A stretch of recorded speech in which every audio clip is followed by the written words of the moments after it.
हरे नमः। धर्माचा जणू मूर्तिमान पुतळा, धर्माचा जणू मूर्तिमान पुतळा, भासे जना भूवरी, भासे जना भूवरी, दीक्षा देऊनी जो जगतिया, दीक्षा देऊनी जो जगतिया, बद्धास हो उद्धरी, बद्धास हो उद्धरी, वाणीने वदता भागवती कथा, वाणीने वदता भागवती कथा, व्यासा प्रती भासला, व्यासा प्रती भासला, तो हा गुरु श्री जनार्दन असा, तो हा गुरु श्री जनार्दन असा, पाटांगणी शोभला, पाटांगणी सद्गुरुनाथ महाराज की जय। हरे नमः। ओम जन्माद्यस्य यतोऽन्वयादितरतश्चार्थेष्वभिज्ञ स्वराट् तेने ब्रह्महृदाय आदिकवये मुह्यन्ति यत्सूरयः, तेजो वारिमृदां यथा विनिमयो यत्तत्सर्गो मृषा, धाम्ना स्वेन सदा निरस्तकुहकं सत्यं परं धीमहि। श्रीमद् भागवत या भक्तिप्रधान भक्तिशास्त्र आणि भक्तीची अनुभूती देणारा जो ग्रंथ आहे, त्या ग्रंथाचं हे मंगलाचरण आपण त्याचं चिंतन करत आहोत। यामध्ये कालच्या चिंतनामध्ये तटस्थ लक्षण आणि स्वरूप लक्षण याचा विचार केला। ब्रह्माचं लक्षण काय आणि हे लक्षण दोन पद्धतीने करण्यात येतं। तटस्थ म्हणजे सगुणात्मक आणि स्वरूप म्हणजे निर्गुणात्मक। जेव्हा भगवान मायेचा आश्रय धारण करतात, माया हिची उपाधी धारण करतात, त्यावेळेला ते सगुण साकार होतात। मात्र ज्या वेळेला माया त्यांच्यामध्येच एकरूप झालेली असते, तेव्हा ते निर्गुण निराकार निर्विकार स्वरूपामध्ये असतात। अर्थात दोन्ही एकच आहे। सगुण निर्गुण एकू गोविंदो रे।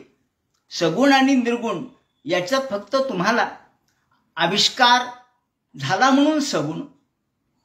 जसं आपण आपल्यामध्ये शक्ती आहे की नाही, शक्ती आहे का नाही हे सांगता येणार नाही। शक्ती आहेच म्हणावं लागेल, मग कुठे दिसत नाही। एखादी वस्तू जेव्हा आपण उचलतो तेव्हा आपली शक्ती आपल्या हातामध्ये येते आणि आपण कार्य करतो। मग ही शक्ती कुठे होती? आपल्यातच होती। जेव्हा कार्य केलं तेव्हा ती व्यक्त झाली। तसं भगवान जेव्हा विश्वाचं निर्मिती कार्य करतो तेव्हा भगवान प्रगट होतो। जेव्हा तो अवतार धारण करतो, मायोपहित चैतन्य त्याला म्हणतात। मायेचा स्वीकार करून प्रगट झालेलं चैतन्य। आणि म्हणून भगवान हा सगुणात्मक जेव्हा होतो तेव्हा तो अवतार रूपाने प्रगट होतो। तो ही विश्व निर्मिती करतो, सृजन करतो, पालन करतो, संहार करतो, हे कार्य आहे। आणि ज्या वेळेला विश्व नसतं त्याही वेळेला भगवान आहेच आहे। ज्या वेळेला विश्व आहे त्यावेळेला तो त्यात अन्वय स्वरूपात आहे। काल आपण याचे चिंतन केलं। अन्वय म्हणजे काय? नाथ महाराज म्हणतात की अन्वय म्हणजे माझी भक्ती आणि व्यतिरेक स्वरूप स्थिती। व्यतिरेक म्हणजे माझं स्वरूप, मूळ स्वरूप। आपल्यामध्ये शक्ती आहे, पण ही जेव्हा कार्य आपण करू तेव्हा प्रगटते। त्याप्रमाणे भगवंताजवळ माया आहेच आहे, पण जेव्हा कार्य करायचं असतं तेव्हा ते त्यांचं सहाय्य घेतात आणि कार्य होतं। याप्रमाणे आपल्याला अन्वय व्यतिरेकाचा आणि त्याचबरोबर भगवंताच्या या चैतन्य घन असणाऱ्या भगवंताचं जे स्वरूप आहे, स्वरूप लक्षण आहे, ते या ठिकाणी समजून येतं। स्वरूप लक्षणामध्ये सच्चिद आनंद हे त्याचं स्वरूप आहे। सत एकम सत विप्रा बहुधा वदंती असं वेदात म्हटलेलं आहे की सत एकच आहे, विप्रा बहुधा वदंती। लोक ज्ञानी वेगवेगळ्या रूपाने त्याला भजतात, त्याचं नाव घेतात, परंतु सत्य काही वेगळं नाही। सत्य एकच आहे, एकम सत। आणि हे जे एकम सत आहे, हे सत असत्याच्या विरोधात मात्र नाही। व्यवहारामध्ये असत्याच्या विरोधात सत, असं आपण पाहतो. चांगल्याच्या विरोधात वाईट, एखाद्याला चांगलं म्हटलं की याचा अर्थ दुसरा वाईट, असं गृहीत धरलं जातं. प्रत्यक्षात नसतं, पण व्यवहारामध्ये सापेक्षतेने विचार करण्याची पद्धत आहे. व्यवहार हा सापेक्ष पातळीवर चालतो, च्या अपेक्षेने चालतो, सापेक्ष चालतो. पण परमार्थ मात्र निरपेक्ष चालतो. परमार्थात निरपेक्षता श्रेष्ठ आहे, तिथं सापेक्षता नाही. म्हणून आपण जेव्हा या भगवंताचा विचार करतो, ब्रह्म म्हणजे काय, ब्रह्माचं लक्षण काय, हे पाहिल्यानंतर त्यामध्ये स्वरूप लक्षण आणि तटस्थ लक्षण या दोन लक्षणांचा विचार त्यांनी सांगितलेला आहे. स्वरूप लक्षणामध्ये सत याचा विचार आपण काल केला. चित म्हणजे चैतन्य, चिद्रूपता, स्फुरण याचा विचार केला. आता आनंद या स्वरूपाचा विचार करायचा आहे. भगवान हा आनंद स्वरूप आहे. ज्ञानेश्वर माऊलींनी त्यांच्या एका अभंगात म्हटलंय, आनंदो माये गोपाळू सवाई अभ्यंतरी अवघा परमानंदू. आनंद हे त्याचं स्वरूप आहे. जसं गोडी हे साखरेचं स्वरूप आहे, साखरेचं तत्व गोडी आहे. ही गोडी तिला समग्र व्यापून आहे. त्याप्रमाणे माऊलींनी उदाहरण दिलेलं आहे, तुकाराम महाराजांनी उदाहरण दिलेले आहे की साखर अवघी गोड, सगळ्या बाजूनी ती गोडच आहे. तसा भगवान सर्व अंगाने, सर्व रूपाने, सर्व बाजूनी आनंदमय आहे. आनंदाचे डोही आनंद तरंग, आनंदाची अंग आनंदाची, आनंदाशिवाय दुसरं तिथे काहीच नाही. हे भगवंताचं स्वरूप आहे. ज्या ज्या वेळेला आपल्याला आनंद होतो तो भगवंताचं स्वरूप समजावं. फक्त एवढंच की तो क्षणिक असतो, तो काही काळापुरता असतो, तो चिरकाल टिकत नाही. आणि हा आनंदाचे 12 प्रकार सांगितले. आनंदाचे नाना भेद उपनिषदकारांनी तैत्तिरीय उपनिषदामध्ये राजाचा आनंद, आधी मानवाचा आनंद, मानवाच्या शतपट राजाचा आनंद. आता ही मोजमाप कसं केलं कोणाला माहित, पावशेर, आठशेर कशा पद्धतीने, किलो, 2 किलो कसं केलं माहित नाही. पण त्यांनी सांगितलं की माणसाच्या शतपट राजाचा आनंद, राजाच्या शतपट गंधर्वाचा आनंद, गंधर्वाच्या शतपट देवगंधर्वाचा आनंद, देवगंधर्वाच्या शतपट इंद्राचा आनंद, इंद्राच्या शतपट ब्रह्मदेवाचा आनंद, ब्रह्मदेवाच्या शतपट सच्चिदानंद, प्रत्यक्ष भगवंताचा आनंद. म्हणजे ह्या पायऱ्या चढत चढत चढत ते एषा मानुषानंदा, हे मानुषानंद. मग त्याच्या शतपट गंधर्वानंद, राजाचा आनंद, देवगंधर्वाचा आनंद, पितराचा आनंद, देवतांचा आनंद, इंद्राचा आनंद, बृहस्पतीचा आनंद, ब्रह्मदेवाचा ब्रह्मानंद, सगळ्यात शेवटी ते शतम मानुषानंदा स एको मनुष्य गंधावानंदा असं वर्णन केलेले. ते शतम मनुष्य गंधर्वानंदा स एको देव गंधर्वाणाम आनंद. यांचा 100 पट आनंद तर त्याचा 1 पट आनंद. आता असं उपनिषद, तैत्तिरीय उपनिषद बोलतं. म्हणजे आनंदाचे हे नाना भेद आहेत. सगळ्यात शेवटचा आनंद कोणता, तर ब्रह्मानंद. हा ब्रह्मानंद जो आहे तो सगळ्यात श्रेष्ठ दर्जाचा आनंद आहे. हा आनंद भगवंताचं स्वरूप आहे. तसे छोटे छोटे लहान लहान विषयानंद आहे, ज्ञानानंद आहे, हा देखील आनंदाचाच भाग आहे. आणि आनंदाचं वैशिष्ट्य असं आहे खरं म्हणजे की जिथे द्वैत आहे तिथे आनंद असू शकत नाही. जिथे अद्वैत आहे तिथेच आनंदाची निर्मिती आहे. मग ती कोणत्याही पातळीवर असो. आपण पुस्तक वाचायला लागलो, तल्लीन झालो, जेव्हा तल्लीनता येते तेव्हा आनंद येतो. पुस्तक आणि मी असं वेगळे जोपर्यंत वाटतं तोपर्यंत आनंद नाही. जेव्हा आपण तद्रूप होतो, काय हो किती वेळ झाला कळलंच नाही, हातात पुस्तक आहे हे देखील लक्षात नाही, इतके आपण तल्लीन होतो. मग ते कशातही हो, तो विषय आनंद असो, तिथे एकरूपताच आहे, एकात्मताच आहे. माऊलींनी अमृतानुभवाच्या सुरुवातीला काय वर्णन केलंय? अमृतानुभवाच्या सुरुवातीला हेच वर्णन केलंय की हे जगाचं बाळ कसं निर्माण झालं. हे यामध्ये दोघे उलथेचे आवडी असं वर्णन केलंय त्यांनी. ते सरोभरी दोघेही एकमेकांच्या मध्ये इतके तल्लीन झाले की ते विसरले आपण कोण आहोत. ही आनंदाची स्थिती आहे. हे माया आणि ब्रह्म याचं वर्णन सुरुवातीला त्यांनी केलेलं आहे. उलथे आवडीचे सरोभरी दोघांनाही एकमेकांच्या बद्दल आवड निर्माण झाली.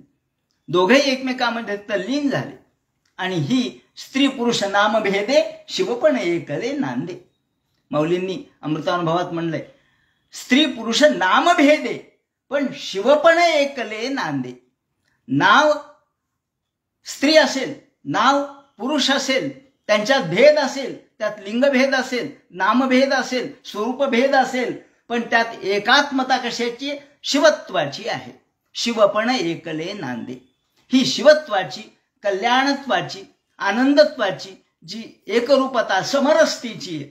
समरस म्हणजे काय? मग सगळं एक झालं म्हणजे आनंद.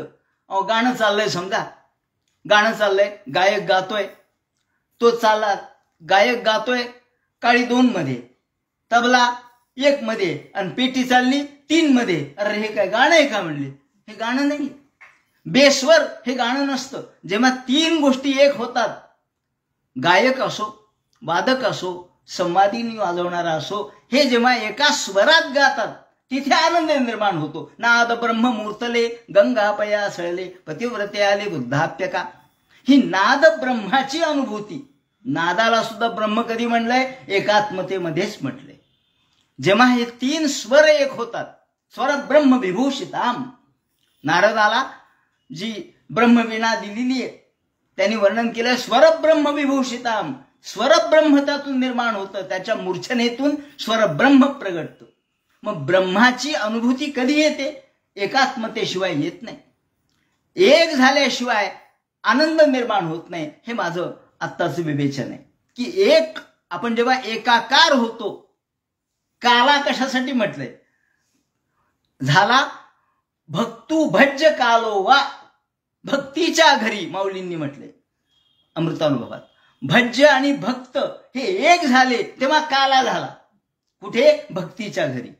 भक्तीच्या घरी काला जो होतो तो भज्य म्हणजे ज्याला भजायचंय, आणि भक्त म्हणजे देव आणि भक्त हे एकाकार झाल्याशिवाय सुद्धा आनंदाची अनुभूती येत नाही.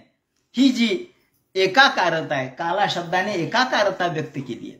ही एकाकारता, समरसता, एकरूपता, एकात्मता हे आनंदाचं स्वरूप आहे. आणि म्हणून भगवंताचं स्वरूपच आनंद आहे. म्हणून त्यांनी आनंदमयता हे त्याचं स्वरूप सांगितलेलं आहे. अशा पद्धतीने हे आनंद जे आपल्याला दिसतात, भगवान हा आनंदमय आहे. विश्व आनंदातून निर्माण झालं. त्याने असं म्हटलंय की परमानंदातून हा विश्वाची निर्मिती झाली. यम आत्मा परानंद. जेव्हा या ठिकाणी विद्यारण्य स्वामी सांगतात यम आत्मा परानंद, हा आत्मा परानंद आहे, परिपूर्ण आनंद स्वरूप आहे. आपल्यात आनंद नाही का हो? आपण आत्माराम शब्द कधी वापरतो? आत्मनी रमती. स्वतःमध्ये जो रमतो त्याला आत्माराम म्हणतात. तेव्हा आमच्यामध्ये सुद्धा जो आत्मा आहे तो आनंदाचं स्वरूप आहे. शरीर आनंदमय नाहीये, आत्मा आनंदमय आहे. पण हा आत्मा भगवंताचं स्वरूप असल्यामुळं यम आत्मा परानंद परप्रेमास्पदम यतः नानुभूयम हि भूयासम इति प्रेमानमक्षते. अशा पद्धतीने पंचदशीकारांनी आत्म्याचं वर्णन परमानंद स्वरूपाचं केलेलं आहे. आणि हा आत्मानंद आपल्याला जो प्राप्त होतो तो आपल्यातच आहे, तो स्वतःमध्येच आहे. जसा त्या एका कस्तुरी मृगाच्या नाभीमध्येच कस्तुरी असते, परंतु वास कुठून यायला म्हणून ही फिरत राहते सगळीकडे. मृगनाभीशी कस्तुरी असता आपण ती शोधत राहते. भ्रमता मेले रे असं त्यांनी म्हटलंय. शोधित राहते, फिरत राहते, परंतु तिला कस्तुरीचा वास कुठून यायला कळत नाही. अरे तुझे आहे तुझं पाशी. या अर्थाने आपल्यात हा आनंद स्वरूपामध्ये तल्लीनता आपल्यामध्येच आहे. आनंदाध्येव जातानी सगळं विश्व आनंदातून निर्माण झालं. विश्वाची निर्मिती आनंदातून झाली. म्हणून जन्माद्यस्य शब्दाने जो जन्म व्यक्त केला तो आनंद या अर्थानेच केलेला आहे. आनंदाध्येव जातानी इमानी भूतानी जायन्ते. हे सगळे भूत आनंदातून जन्माला आलेत. सगळ्या विश्वाची निर्मिती आनंदातून झाली आणि आनंदेन जीवंती, आनंदातच राहतात, त्यातच संविशंती, त्यातच एकरूप होतात. तद ब्रह्मेती असं उपनिषदकार म्हणतात.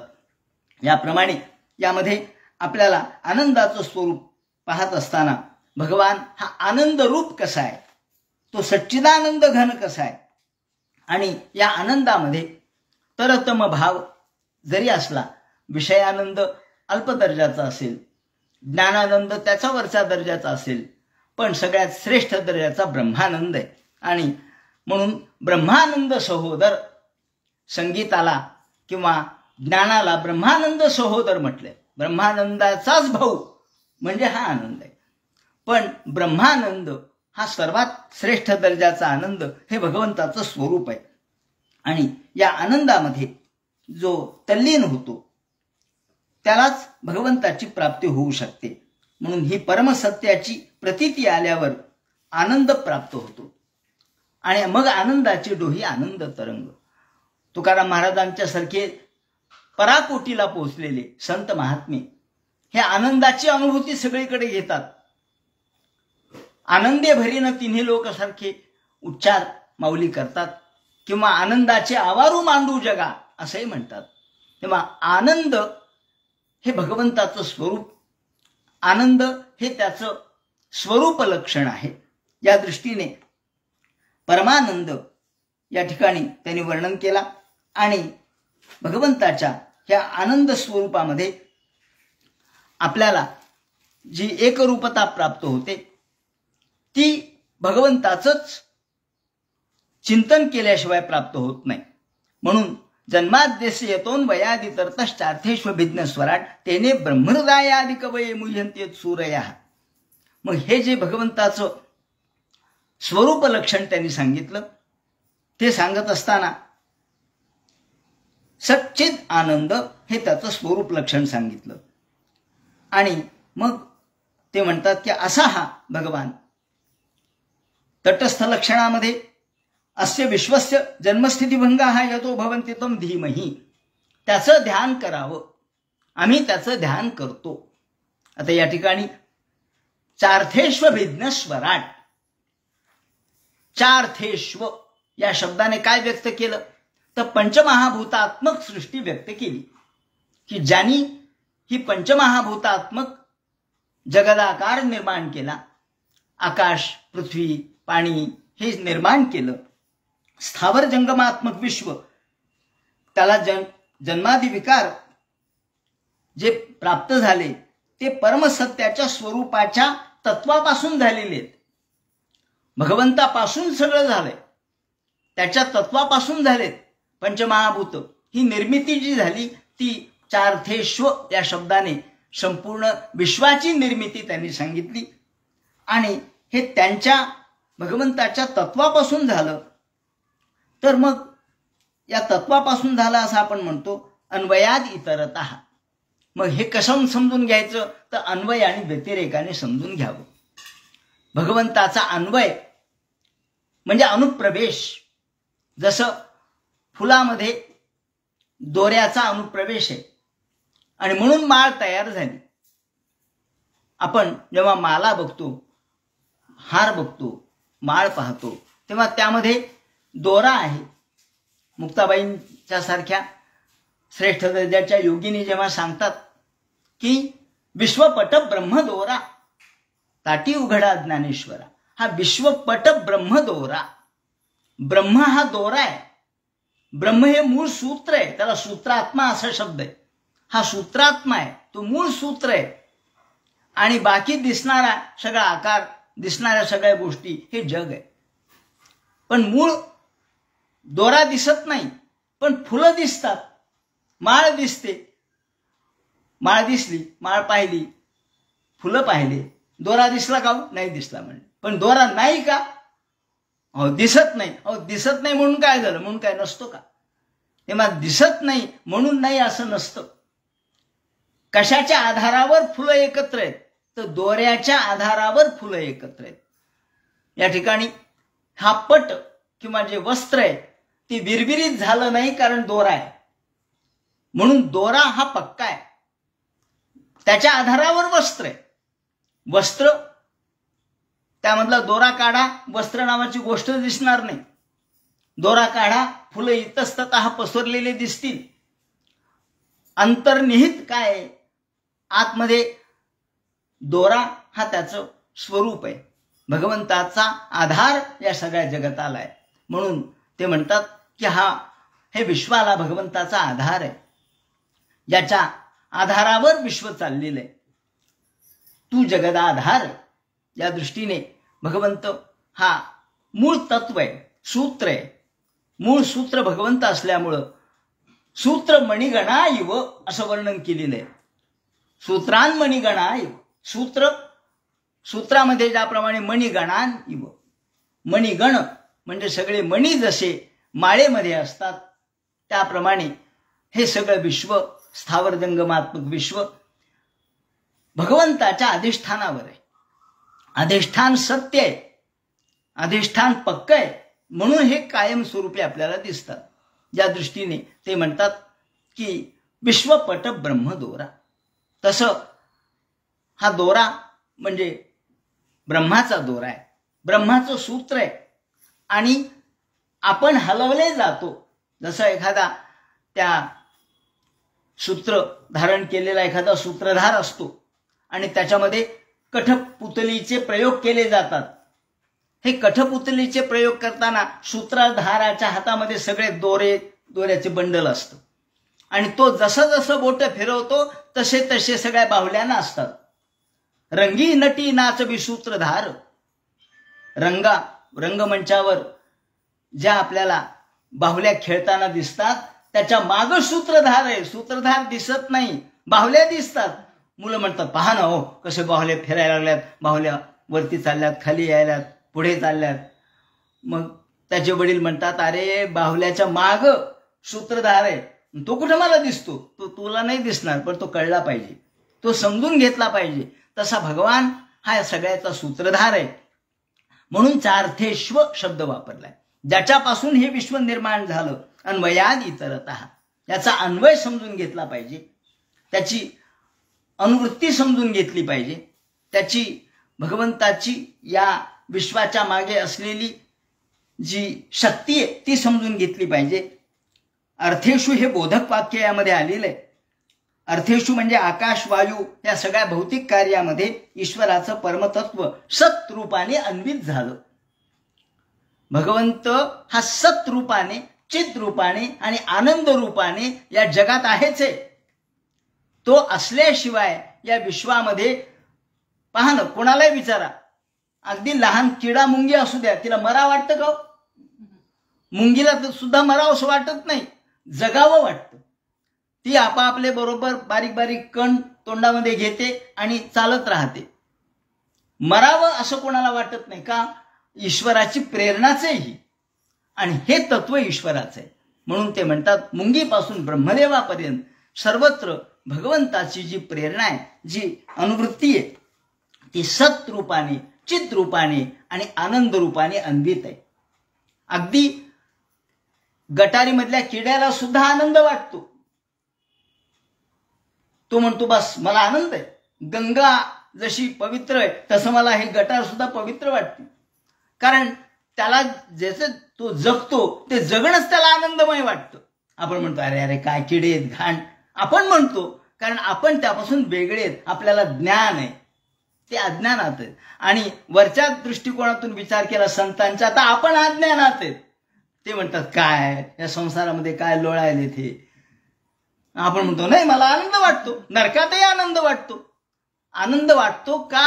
तर भगवंताचं अस्तित्व इथे आहे. म्हणून सच्चिदानंद स्वरूप भगवंताचे चार्थेश्व शब्दाने हे व्यक्त केलंय आणि ही अन्वितता सांगितली.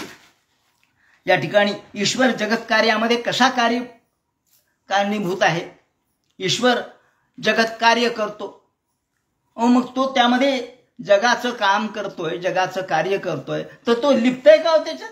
म्हणे नाही, तो अलिप्त आहे. तो सगळं करतो. एखाद्याला काय म्हणले, चालता चालता चालता बोलताच गेला मनुष्य, काही नाही, फक्त उचकी आली आणि उचकीच कमी होईना आणि त्याच्यातच गतप्राण झाला. आता गतप्राण झाला देवाच्याच इच्छेने झाला, पण देव म्हणतो माझ्यावर काही नाही, ती उचकी बघ, उचकी लागली ती काही राहिली नाही. त्यांनीच त्याचा ऊर्ध्वश्वास झाला आणि त्याच्यात तो गेला, हार्ट अटॅक आला आणि गेला. आता म्हणजे देव सगळं करतो, पण स्वतःवर त्याचे विकल्पाचे गोळे येऊ देत नाही. त्याचं कारण काय त्यांनी सांगितलं तर श्रीकृष्णाने जेव्हा गोवर्धन पर्वत याची आपण पूजा करू म्हणून सांगितलं नंदादिकांना, त्यावेळेला कृष्णाने जे वाक्य वापरलंय ते हे की असिदेत ईश्वर कश्चित फलभाग्यन्य रूपिणाम. देव असेल कदाचित तर तो फळ आमच्या जे काही आम्ही कर्म करतो त्या कर्माचं फळ कधी द्यायचं एवढं त्याच्या हातात आहे. म्हणजे देव तुमच्या प्रत्येक कार्यात तुम्हाला मदत नाही करणार. तुमच्या कार्यामध्ये तो अनुप्रविष्ट नाहीये, तो सत्ता रूपाने आहे, हे लक्षात घेतलं पाहिजे. आपण म्हणतो मग देवाने अमुक करू नये का? काही काही लोक असे बुद्धिवाद लढवतात. का म्हणले एवढे मंदिरं फोडले, एवढे चांगले चांगल्या मूर्ती फोडल्या, या सोमेश्वराचं किंवा एखाद्या श्रेष्ठ दर्जाच्या देवतेची मूर्ती फोडली, मग देव काय करत होता? मग देवाने का नाही तिथं रूप धारण केलं? सोरटी सोमनाथ फोडले, मग देव का नाही आला? देव म्हणतो मी तुमच्या दैनंदिन कामात येणार नाही, मी प्रेरणा मात्र देईल, मी त्याला प्रेरक होईल, केव्हा ना केव्हा तरी कधीतरी याचं पुन्हा पुनरुज्जीवन होईल, याचं पुन्हा एकदा नव्याने प्रस्थापना होईल. अयोध्येचं किती वेळेला अयोध्या नष्ट झाली, किती वेळेला बांधली गेली, पहा ना तुम्ही इतिहास अयोध्येचा. तेव्हा सांगायचं तात्पर्य असं की देव फलभाग्यन्य रूपिणाम, देव आपल्या कर्मात आपल्याला मदत नाही करत, त्याला घेणं देणं नाही तुमच्या कर्माचं. तुमचं कर्म तुम्ही भोगा, मी काय करील पर्जन्यवत द्रष्टव्य. पर्जन्य ज्याप्रमाणे पाऊस सगळीकडे पडतो, जिथे जिथे बीज पेरलेलं असतं तिथे ते उगवतं, ज्याचं बीज पेरलं असेल ते उगवेल.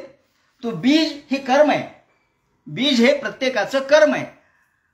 पाऊस त्याला जिम्मेदार नाही. का म्हणले आम्ही एवढं पेरलं आणि इथं मात्र चांगलं पीक आलं नाही, इथं खराब का आलं? पर्जन्य म्हणतो माझा दोष नाही, मी सगळीकडे समान पडलो. दोष असेल तो जमिनीचा असेल ना तर बीजाचा असेल. म्हणून प्रत्येकाच्या कर्माचा दोष आहे. माणसं कर्माच्या ऐवजी दैवाला दोष देतात. आपण मोरोपंतांनी म्हटलंय ना की माणसं जेव्हा व्यसन म्हणजे दुःखामध्ये पडतात, जो मूर्ख माणसं जेव्हा व्यसनी पडतात, निंदित दैवासन स्वकर्मा, ते दैवाला दोष देतात. काय म्हणले माझं दैव चांगलं नाही. अरे तुझं दैव कशाला, तुझं कर्म बघ आधीच. तेव्हा कर्माला आपण दोष दिला पाहिजे. स्वकर्म ग्रंथ ग्रथितो हि लोक, स्वकर्म तंत्र ग्रथितो हि लोक. आपल्या कर्मतंत्राचं व्यसन आपल्या नाकात आहे.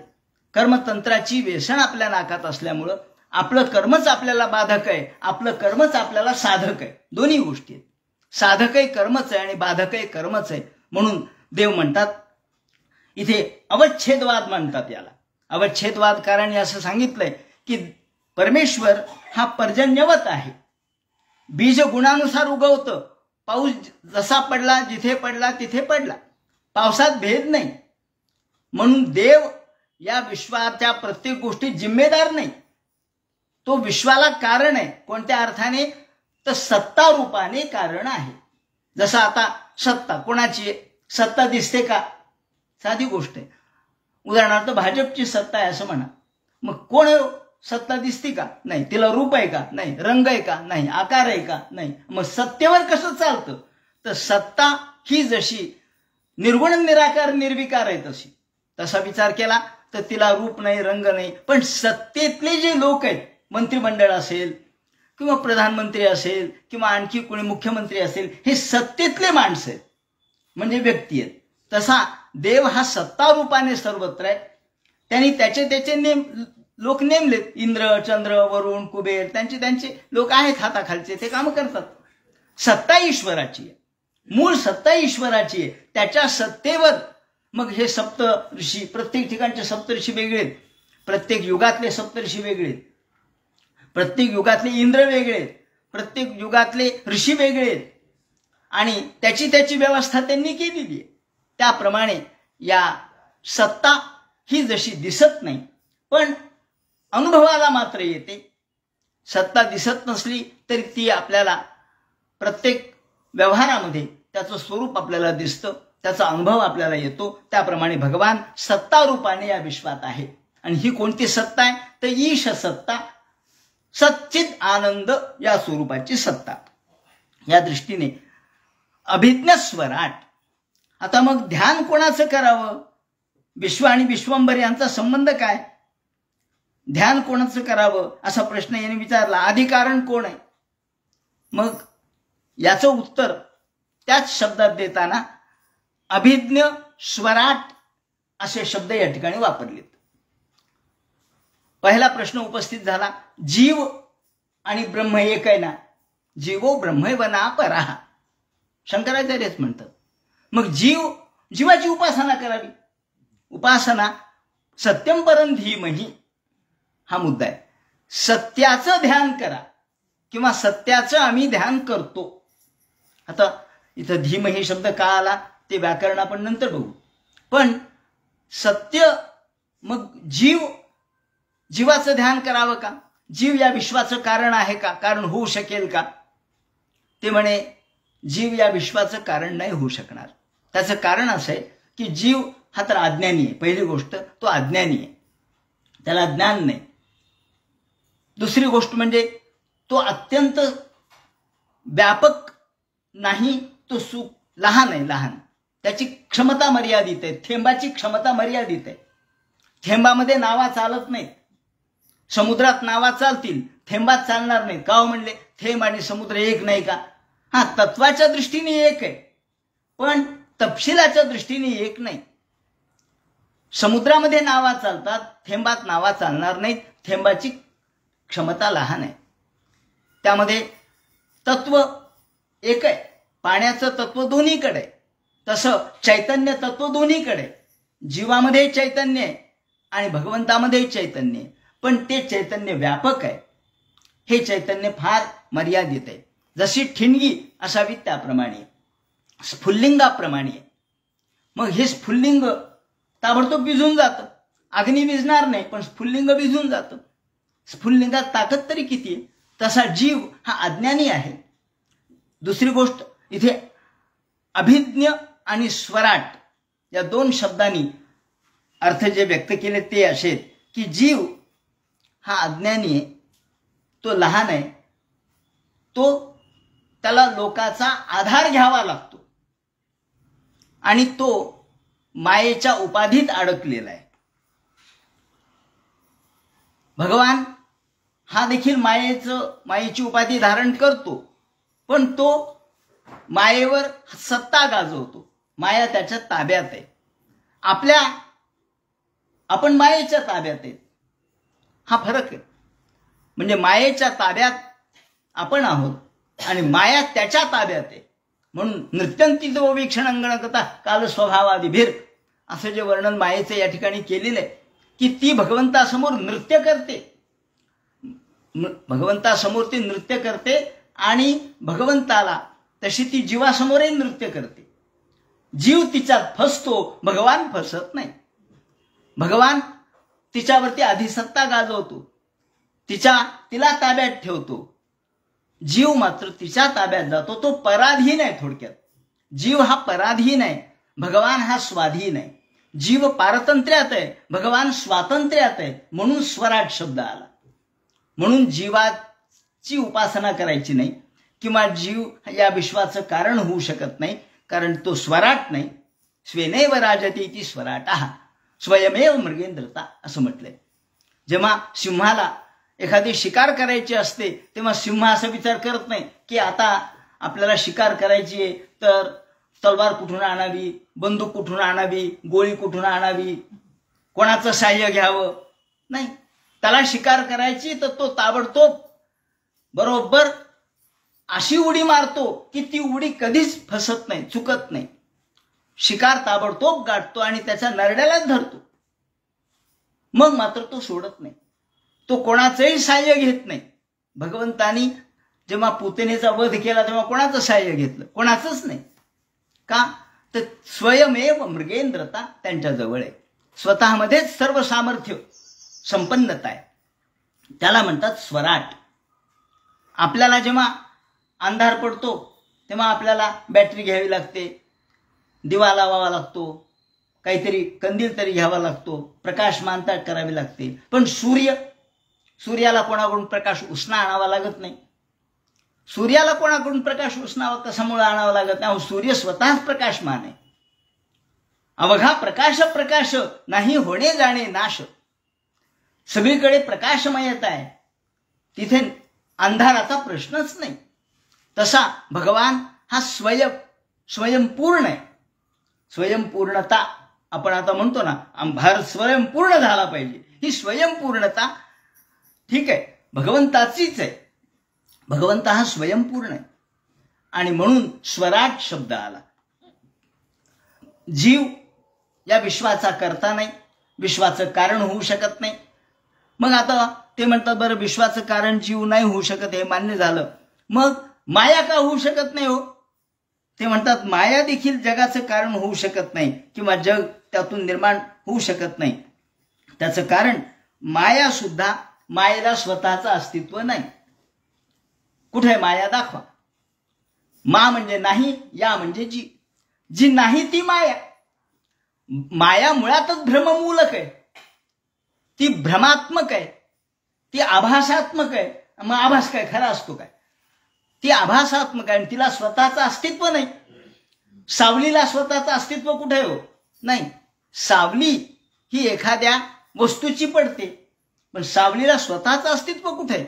वस्तू हल्ली की सावली हलेल, माणूस हल्ला की सावली हलेल, पण सावलीला स्वतःचं स्वतंत्रत्व कुठे आहे? म्हणून माया ही देखील या विश्वाचं कारण होऊ शकत नाही. ती देखील ध्यानाला योग्य नाही. कारण ते म्हणतात ती अज्ञानातून भ्रम निर्माण होतो. भ्रम कशातून निर्माण होतो? तर अज्ञानातूनच ना. आपण जेव्हा उदाहरण नेहमीच घेतो की आपल्याला सर्परज्जू दृष्टांत आहे. एखाद्या दोरीवर किंवा वायरवर आपल्याला साप आहे असं वाटलं, आपण घाबरलो. पण हे मंद अंधकारात झालं. पण जेव्हा आपण प्रकाश आणतो, पाहतो, तेव्हा आपल्या लक्षात येतं अरे आपल्याला झालेला भ्रम आहे, हे खोटं आहे. मग हे खोटं आहे जेव्हा आपण प्रकाश आणला तेव्हा कळालं. भ्रम कशामुळे झाला? तर मंद अंधकारामुळे झाला. भ्रम त्यामध्ये असलेल्या अध्यासामुळे झाला, झाकले गेलं. अध्यास म्हणजे झाकलं गेलं. तेव्हा अध्यास, झाकणं हे मायेचा स्वभाव आहे. म्हणून माया मुळातच झाकण्याच्या स्वभावाची असल्यामुळं ती विक्षेप म्हणजे अडचण आणि झाकले गेले, या दोन गोष्टी मायेचं स्वरूप असल्यामुळं माया ही भगवंतासमोर टिकू शकत नाही. अंधार सूर्याच्या समोर टिकू शकत नाही. तमारी हा डगरू आलाची की, मौलींनी शब्द वापरलाय की तमारी. आपण सूर्याला म्हणतो, सूर्याचं अनेक नाव आहेत सूर्याला, त्यापैकी एक नाव आहे तमारी. सूर्याला एकाने सांगितलं अहो तुमचं नाव तमारी आहे. म्हणले हो असेल, मग मला काय माहित नाही.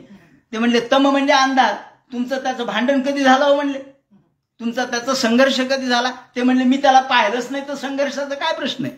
अहो ज्याला मी पाहिलं नाही, ज्या शत्रूला मी कधीच पाहिलं नाही, पण उगेच माझ्यावर शत्रुत्व आणलं, तमारी हा डगरू आलाची की. शेवटी संसार हा डगर निर्माण करणाऱ्या, आरोपित करणारे, संसाराचं स्वरूपच आरोपणाचं आहे.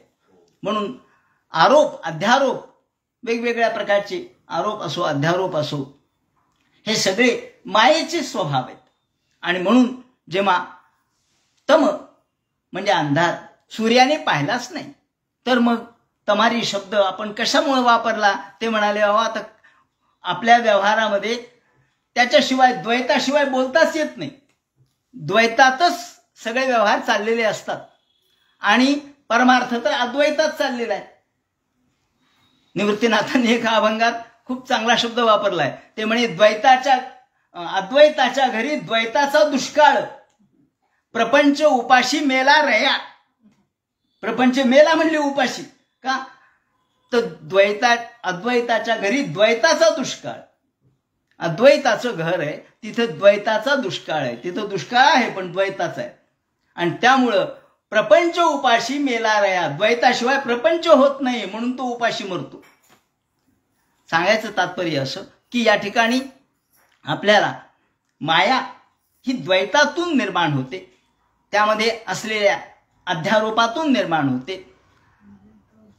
आपल्या समोर जे दिसतं तसं नसतं, ही जी म्हणून जग फसतं असं आपण म्हणतो, ते जे भ्रमात्मकता आहे ती मायेची आहे. म्हणून माया देखील या जगाचं कारण होऊ शकत नाही आणि मायेचं देखील ध्यान करणं योग्य नाही.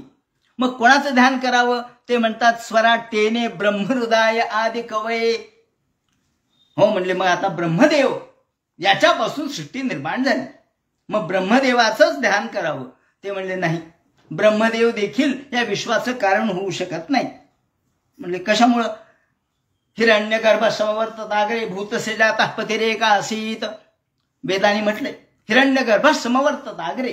हिरण्यगर्भ म्हणजे हा ब्रह्मदेव. हिरण्यगर्भ समवर्तताग्रे भूतसेजातः पतिरेका आसीत. सदाधार पृथ्वीं जानुते माम कस्मै देवाय हविषा विधेमा.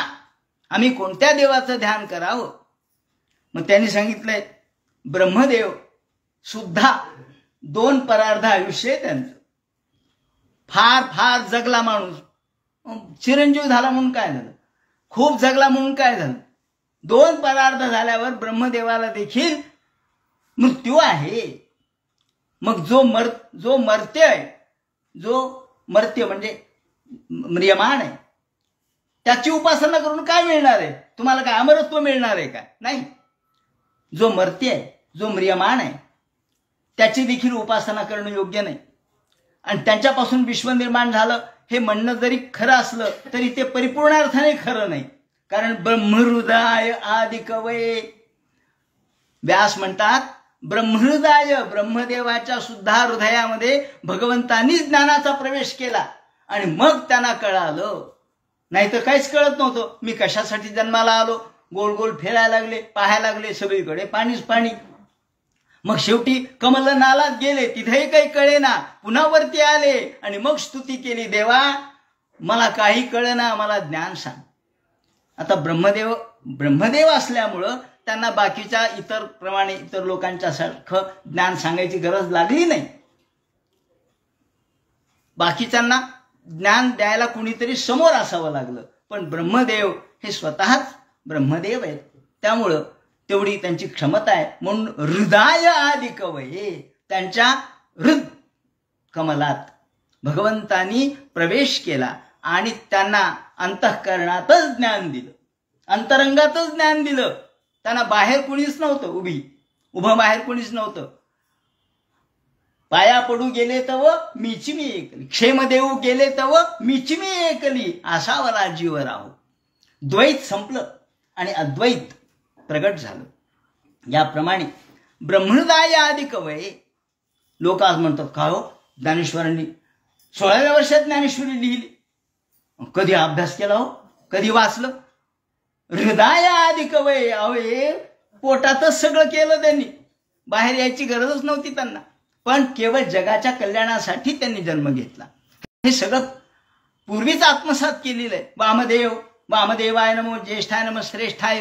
हे जे वामदेव होते, हे वामदेव सगळं परिपूर्ण अभ्यास झाला होता, वेद उपनिषद सगळं झालं होतं. मग काय राहिलं? म्हणले फक्त एक जन्म तेवढा राहिला होता. एक जन्म तेवढा प्रतिबंध होता असं म्हणतात. तेवढा प्रतिबंध होता आणि तेवढा जन्म झाल्याबरोबर गर्भातच ते म्हणले मला सगळं ज्ञान झालं. तसं ज्ञान तर पूर्वी जन्मातच झालं होतं, पण फक्त गर्भवास तेवढा ललाटावर लिहिलेला होता. तेवढा गर्भवास झाला की ते जन्माला आले ते म्हणजे मी सगळा ज्ञानी, सगळं मला येतं. वामदेव. व्यासांचं काय झालं? जन्माला आल्याबरोबर ते आईला म्हणले मी निघालो तपश्चर्येला. अहो, जन्माला आल्याबरोबर. इथं तर आम्हाला बोलायला यायला 4-5 वर्ष लागतात, बोलताच येत नाही. अहो म्हणले 5 वर्ष झाले पोरगं बोलच ना. कसं बोलत? तेव्हा सांगायचं गंमत अशी की ब्रह्महृदय आदी कवी, प्रत्येकाची क्षमता आहे.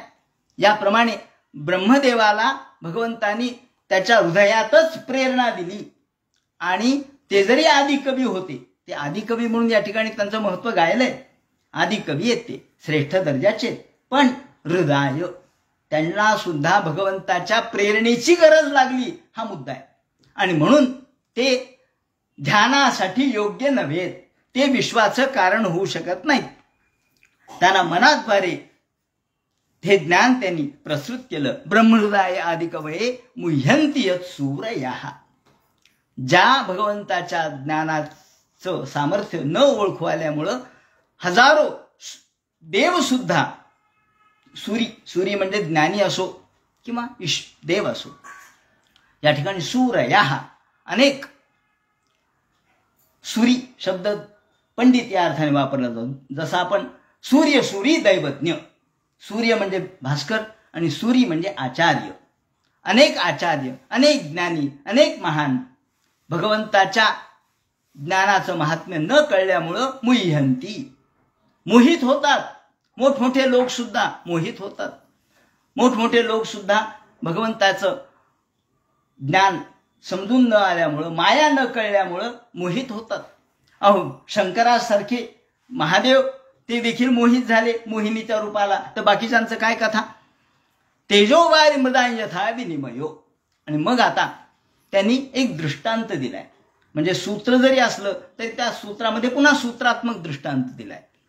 जन्माद्यसे यतोन्वयादि तरतश्चार्थेष्वभिज्ञ स्वराट तेने ब्रह्महृदय, तेने म्हणजे प्रकाशित केलं, तेने म्हणजे त्यांना विस्तारित केलं, प्रकाशित केलं, विस्तारित केलं. व्यास म्हणजे काय? शेवटी विस्तार. आणि मग तेने ब्रह्महृदयादि कवये मुह्यन्ति यत् सूरयः, त्यांनी त्यांच्या हृदयामध्ये ज्ञानाचा प्रकाश दिला आणि हा ज्ञानाचा प्रकाश अंतःकरणात पडल्याबरोबर त्याचा प्रसार झाला. कारण मग पुढे ब्रह्मदेवाने नारदाला सांगितलं, नारदाने व्यासांना, त्याप्रमाणे हा विस्तार होत गेला. अशा पद्धतीने या ज्ञानाचा विस्तार होत गेला. म्हणून तेने ब्रह्महृदय आदि कवये मुह्यन्ति यत् सूरयः तेजोवारी मृदा यथा विनिमयो यत्र त्रिसर्गो मृषा. आता या ठिकाणी 2 अर्थ प्रगट केलेले आहेत. यत्र त्रिसर्गो अमृषा हा एक अर्थ आहे आणि यत्र त्रिसर्गो मृषा असा एक अर्थ आहे. अमृषा म्हणजे खोटं आणि अमृषा म्हणजे खरं. यत्र त्रिसर्गो मृषा, दोन्ही अर्थ बरोबर आहेत. ज्याच्या स्वरूपावर हे ते 3 त्रिसर्ग म्हणजे 3 गोष्टी. जिथं त्रि आहे तिथं जग आहे असं समजायचं. खाली वर मध्ये, आज उद्या परवा, हे 3, काल आज उद्या. त्याचप्रमाणे वात पित्त कफ, जिथं त्रि आहे त्रिदोष, सत्व रज तम 3, वर खाली मध्ये 3. जिथे 3 आहे असं म्हणतात की हे पंचमहाभूत सुद्धा मुळात त्रिगुणच आहेत. नंतर पंचस्वरूप झालं त्याचं, पण आधी ते 3च आहेत मुळात. तेव्हा जे 3 आहेत म्हणून अत्रि शब्दाचा काय अर्थ होतो? जिथे त्रि नाही, जिथे त्रित्व नाही. त्रि म्हणजे जग, जे जग आहे ते 3नी भरलेलं आहे सगळं जग. चांगलं वाईट हे 2, आणि याबद्दल मला काहीच म्हणायचं नाही, न्यूट्रल आपण म्हणतो. तेव्हा अशा 3 गोष्टी आहेत. तेव्हा सगळीकडे ह्या 3 बाबी भरलेल्या आहेत. 3 म्हणजे विश्व. म्हणून अवस्थात्रय, देहत्रय, स्वप्न सुषुप्ती जागृती 3, सगळं 3 आहे. ज्या 3 गोष्टी आहेत त्याला जग म्हणायचं, ज्या 3 गोष्टी आहेत त्याला विश्व म्हणायचं, ज्या 3 गोष्टी आहेत त्याला संसार म्हणायचं. आणि त्यामुळं आत बाहेर मध्ये हे देखील 3. ज्याप्रमाणे यत्र त्रिसर्गो मृषा, ज्या स्वरूपावर, यत्र म्हणजे जिथे, ज्या भगवंताच्या स्वरूपावर हे जग खोटं आहे मूळ भगवंताचं स्वरूप सत्य आहे आणि हे जग खोटं आहे. ज्याच्या स्वरूपावर स्वरूप सत्य आहे पण जग खोटं आहे. ज्याच्या स्वरूपावर हे चालतं, जसं भिंत आहे, चित्र काढलं पुन्हा एक पुसलं दुसरं काढलं, चित्र बदलतंय, भिंत तीच आहे. यत्र त्रिसर्गो मृषा, 3 रंगात चित्र काढलं, 3 रंग पुसून टाकले, दुसरं चित्र काढलं 3 रंगातलं. मग ज्याच्या भिंतीच्या आधारावर चित्र काढलं ती भिंत तेवढी सत्य आहे. चित्र येतं आणि जातं. त्याप्रमाणे हे जग येतं आणि जातं, ते मृषा आहे, खोटं आहे. ते खोटं याचा अर्थ असत्य किंवा खोटं या अर्थाने नाही, तर मिथ्या हा शब्द इथं वापरलेला आहे. हे मिथ्या म्हणजे फक्त भासित होतं. खोटं म्हणजे तुम्ही म्हणा आम्हाला तर खरं जाणवतं, दुःख तर खरं जाणवतं, पण ते भासित होतं. आपण त्याला ते आपलंय मानतो म्हणून ते आपलंय. आपलं मानतो, आपला मुलगा आपला मानतो म्हणून आपला आहे. आपण आपला मानलाच नाही तर तो कशाचा आपला झालाय. मुलं सगळे सारखेच आहेत, पण त्याला आपलेपणा आपण लावला. तो आपल्या संदर्भातला आहे, आपल्या देहाच्या संदर्भातला आहे म्हणून आपण तो लावला. जेव्हा एखादा व्यक्ती निपुत्रिक आहे, तो एखादा मुलगा दत्तक घेतो, दत्तक घेतला, एखाद्या अनाथाश्रमातला घेतला, वाढवला, मग त्याला आपलं म्हणून वाढवलं का नाही हो? तो त्याचा आहे का? नाही, तो त्याचा नाही, पण तो आपला म्हणून वाढवला, म्हणून तिथं आपलेपणा आला. या ठिकाणी आपण यत्र त्रिसर्गो मृषा, वास्तविक तो भासित आहे. हा आपलेपणा केवळ लावलेला आहे वरतून, तो खरा नाही. पण मग तो प्रेम करतो, तो त्यावर श्रद्धा ठेवतो, त्यालाही तो आई वडील म्हणून नमस्कार करतो, जे काय करायचं ते सगळे संसार करतो. याप्रमाणे तो मृषा असताना सुद्धा त्या मुलाच्या अधिष्ठानावर तो सत्य त्यांनी मानला. त्याप्रमाणे एखाद्या ज्याप्रमाणे खऱ्याच्या अधिष्ठानावर खोटं चालतं, काही दिवस चालतं ना, काही वेळेला खोटे पैसे चालतात, खोटे रुपये नाही का चालत, खोट्या नोटा चालतात काही दिवस. पण एकदम लक्षात येतं एखाद्या बँकेच्या, रिझर्व्ह बँकेच्या, अरे ही नोट इथं कशी काय आली, ही तर खोटी आहे. त्यांच्या अनेक ज्या वेगवेगळ्या तपासण्या आहेत त्यामध्ये त्यांच्या लक्षात येते की नाही ही खऱ्यासारखी वाटते, 99% खरी आहे पण 1% खोटी आहे, 99.99 खरी आहे पण 1 पॉइंट खोटी आहे. मग हा जो खोटेपणा आहे तो कुठपर्यंत चालला? खऱ्याच्या अधिष्ठानावरच चालला. खऱ्याच्या अधिष्ठानावर खोटं चालतं, काही दिवस चालतं पण नेहमी चालत नाही. म्हणून यत्र त्रिसर्गो मृषा, ज्या भगवंताच्या अधिष्ठानावर हा त्रिसर्ग खोटा आहे. आता दुसरा अमृषाचा अर्थ, यत्र त्रिसर्गो मृषा, ज्या भगवंताच्या अधिष्ठानावर हा खोटा असलेला प्रपंच सुद्धा खरा वाटतो म्हणून अमृषा शब्द त्याने वापरला. यत्र त्रिसर्गो अमृषा, ज्या भगवंताच्या अधिष्ठानावर हा सत्य वाटतो, सत्य जाणवतो, सत्य आहे असं वाटतं. म्हणून या ठिकाणी त्यांनी म्हटलंय की अमृषा असताना सुद्धा, ते मृषा असताना सुद्धा अमृषा वाटतो. आणि म्हणून आपण भगवंताच्या मूळ अधिष्ठानाचा विचार केला पाहिजे. अधिष्ठान सत्यतया, अधिष्ठानावर अनेक गोष्टी सत्य वाटत असतात, जाणवत असतात, आपण पाहतो, आपल्याला ते खरं वाटतं. आणि म्हणून यत्र त्रिसर्गो मृषा, मग आणि उदाहरण दिले तेजोवारी मृदा यथा विनिमयो, ज्याप्रमाणे आपल्याला मृगजळ दिसतं त्यामध्ये 3 गोष्टी आहेत, एक सूर्यप्रकाश आहे, दुसरा वाळू आहे आणि त्या ठिकाणी तेजोवारी मृदां यथा विनिमयो, पाण्यासारखं दिसतं, वास्तविक ते पाणी नाही, पाणी भासित होतं.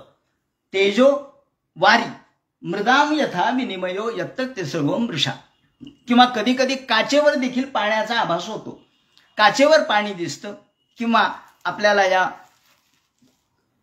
या सूर्यप्रकाशाच्या झळायामध्ये आपल्याला मृगजळ असल्यासारखं वाटतं.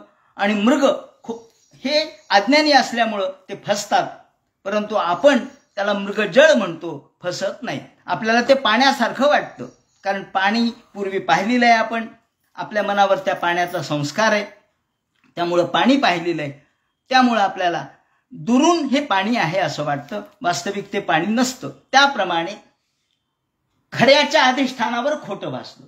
ह्या तीन गोष्टी खऱ्याच आहेत. वाळू आहे खरी आहे, ऊन खरं आहे, सूर्यप्रकाश खरा आहे आणि पाणी भासतं. त्याप्रमाणे जलस्थलाभास जसा दुर्योधनाला झाला. तो काय वेडा होता का दुर्योधन? पण त्याला पाण्याच्या ठिकाणी स्थल वाटलं, स्थलाच्या ठिकाणी पाणी वाटलं. वाटलं म्हणजे कशामुळे वाटलं? तर ते भ्रमामुळं वाटलं. त्याप्रमाणे यत्र ते सर्व मृषा. हैदराबादला एक खूप सुंदर वैज्ञानिक अशा पद्धतीचं एक तयार केलेलं अनेक गोष्टी त्यामध्ये आहेत आणि प्रयोग केलेले आहेत, किंवा एक स्वतंत्र एक प्रयोगशाळाच आहे. त्यामध्ये एक तोटी ठेवलेली आहे आणि तोटीतून पाणी पडतंय. मी सुद्धा प्रत्यक्ष पाहिलं. ते पाणी पडतंय, खाली घागर आहे, पण घागर भरत नाही, बादली भरत नाही, पण पाणीच नसतं ते. पण पाणी आहे असं वाटतं. जवळ जाऊन जरी पाहिलं तरी पाण्याची धार चालू आहे, तोटी आहे, पाण्याची धार चालू आहे आणि खाली बकेट भरत नाही. म्हणजे आभास केला की नाही? पाणी असल्याचा आभास केला. यत्र ते सर्व मृषा.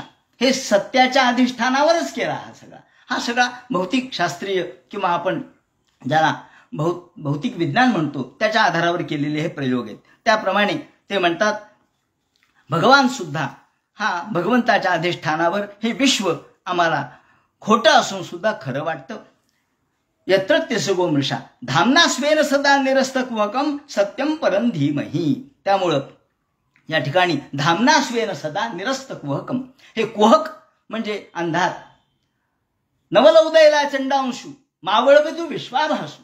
हा विश्वाचा आभास मावळवीत चंडांश जेव्हा उगवतो, ज्ञान चंडांशू ज्ञानरूपी सूर्य जेव्हा उगवतो, तेव्हा हा जगत आभास नष्ट होतो. तोपर्यंत तो नष्ट होत नाही. म्हणून ते म्हणतात यत्र धामनास्वेन सदा निरस्त कुहकम. हा कुहक म्हणजे माईक अंधकार, अज्ञान रूपी अंधकार, हा त्याशिवाय नष्ट होत नाही. पण आपण ध्यान त्याचं केलं पाहिजे, त्या भगवंताचं केलं पाहिजे. इथे धीमहि आम्ही ध्यान करतो असं बहुवचन वापरलेलं आहे.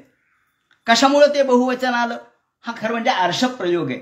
या पूर्ण जे सूत्र आहे त्याला भगवत ईश्वराच्या दृष्टिकोनातून विचार केला तर या सूत्राला ब्रह्मसूत्रातलं सूत्र असल्यामुळं याला तर महत्व आहेच आहे, पण गायत्री तुल्यता याला आहे. हा गायत्री मंत्रामध्ये सुद्धा धीमहि शब्द आहे. म्हणून धीमहि धियो यो नः प्रचोदयात. हा धीमहि शब्द हा आर्षप प्रयोग आहे, वैदिक काळातला आहे आणि म्हणून वैदिक संदर्भातला एक टच किंवा स्पर्श यामध्ये आपल्याला प्राप्त झालेला दिसतो. वास्तविक ध्येय ध ला य आणि त्याच्यावरती दोन मात्रा ध्येय हा मूळ त्याच्यामधला शब्द आहे. पण त्या ध्येय शब्दाला किंवा ध्येय असलेलं जे रूप आहे त्याचं काय वर्णन होईल? त्याचं जर स्वरूप सांगितलं तर ध्यायामी. आपण नाही का ध्यायामी ध्यानम, ध्यायामी म्हणतो मी ध्यान करतो. मग ध्यायामी ध्यायावहा ध्यायामहा असं स्वरूप व्हायला पाहिजे होतं. म्हणजे ध्यायामहा असं म्हणायला पाहिजे होतं पाणिनीच्या व्याकरणाच्या दृष्टीने. पण इथे तसं न म्हणता धीमहि म्हटलंय का? तर आर्षप प्रयोग आहे. भागवतामध्ये अनेक ठिकाणी आर्षप प्रयोग आहेत. अनेक ठिकाणी आर्ष म्हणजे ऋषीप्रणित प्रयोग आहेत. पाणिनीच्या पूर्वीच्या संस्कृतमधले प्रयोग आहेत, वैदिक काळातल्या संस्कृतमधले प्रयोग आहेत आणि त्यामुळं याला वैदिक ज्ञानाची क्षमता ताकद प्राप्त होते. हा एक वचनी व्यास जरी एक असले तरी एक वचनी प्रयोग त्यांनी केला नाही, अनेक वचनी किंवा बहुवचनी प्रयोग केला. कारण ते म्हणतात सगळ्यांचा सहभाग पाहिजे याच्यात. मीच एकटा ध्यान करत नाही, सगळेच आपण ध्यान करू, सर्व शिष्यगण. बरं त्यावेळेसचे नाही, पुढे जेव्हा भागवताचे पारायण होतील, जे जे कोणी भागवत वाचतील ऐकतील त्या सगळ्यांचंच.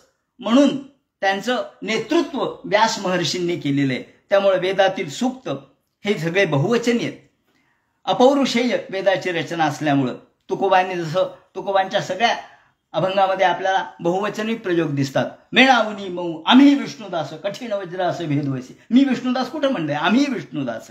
आम्हा घरी धन शब्दांची रत्ने शब्दांचीच शस्त्रे यत्न करू आम्हा. इथे बहुवचनी प्रयोग आहे. का? तर सगळ्यांच्या सोबत समूह मानसिकता म्हणतात त्याला.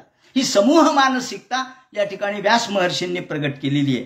त्यामुळं सर्वांचा सहभाग, सर्व शिष्यगणांचा आणि भावी काळातील श्रोत्यांचा देखील सहभाग यामध्ये असल्यामुळं ही गायत्री मंत्राची क्षमता, पात्रता आणि निरस्त कुहकम, हे जे सगळं कुहक आहे, अंधार आहे, तो आमचाही नष्ट व्हावा, त्याच्या ध्यानाने नष्ट व्हावा, त्या परमेश्वराच्या मायेच्या ध्यानाने नाही, जीवाच्या ध्यानाने नाही, त्या परमेश्वराच्या ध्यानाने नष्ट व्हावा. म्हणून धीमहि अशा पद्धतीचा प्रयोग करून सत्यम परं धीमहि, त्या सत्य पर असणाऱ्या भगवंताचं आम्ही ध्यान करतो. अशा पद्धतीने हा मंगलाचरणाचा श्लोक आपण या ठिकाणी परिपूर्ण केला. आता उद्याच्या चिंतनामध्ये आपण दुसऱ्या श्लोकाकडे वळू. पुंडलीक वरदे हर विठ्ठल, सीताकांत स्मरण जय जय राम, पार्वतीपते हर हर महादेव, श्री जनार्दन गुरुमूर्तये नमः. हरे राम राम